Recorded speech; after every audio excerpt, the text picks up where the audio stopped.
Hi అండి, అందరికీ నమస్కారము. ఈరోజు మనము క్యాప్సికమ్ టమాటా తయారీ విధానం చూద్దాము. దీనికి నేను ఆయిల్ పోసుకున్నాను, పచ్చిమిరపకాయలు, ఉల్లిగడ్డ, ఆవాలు, జీలకర్ర వేసుకున్నాను. ఇందులో నేను అల్లం వేసుకుంటున్నాను.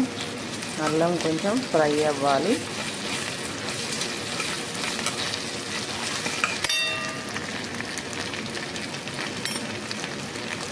ఇందులో మనము కొంచెము సాల్ట్ వేసుకుంటున్నాము.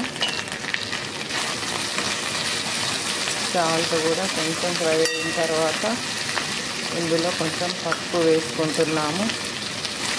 పసుపు కూడా కలిపిన తర్వాత మన క్యాప్సికమ్ కట్ చేసుకొని పెట్టుకున్నానండి. నేను క్యాప్సికము ఇది వేసుకుంటున్నాను.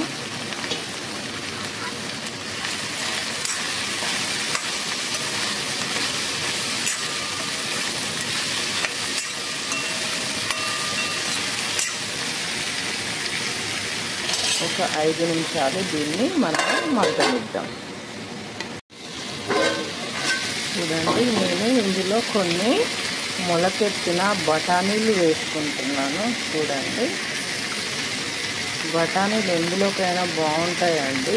ఇవి ఇందులో ఫైబర్ ఉంటుంది కాబట్టి దాదాపు నేను ఎక్కువ కూరలలో బఠానీ వేస్తూ ఉంటాను. అందులో క్యాప్సికంలో వేస్తే చాలా బాగుంటుందని వేసాను. ఇప్పుడు మళ్ళీ మూత పెట్టుకుంటున్నాను.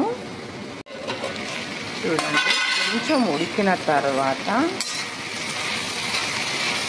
నేను ఇప్పుడు ఇందులో టమాటా వేసుకుంటానండి. కలపని టమాటాను అలాగే మూత పెట్టేసుకుంటాను.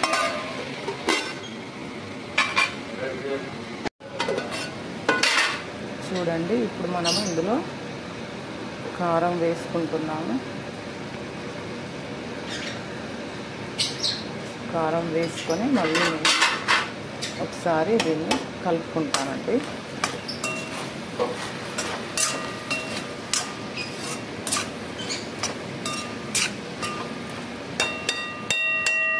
మూత పెట్టుకుంటున్నాను. మళ్ళీ ఒక 2-3 మినిట్స్ ఉడికిన తర్వాత చూద్దాం. చూడండి, సరే మూత తీసుకొని చూసుకుంటున్నాను. ఇందులో ఇప్పుడు కొంచెం ధనియాల పొడి వేసుకుంటున్నాను.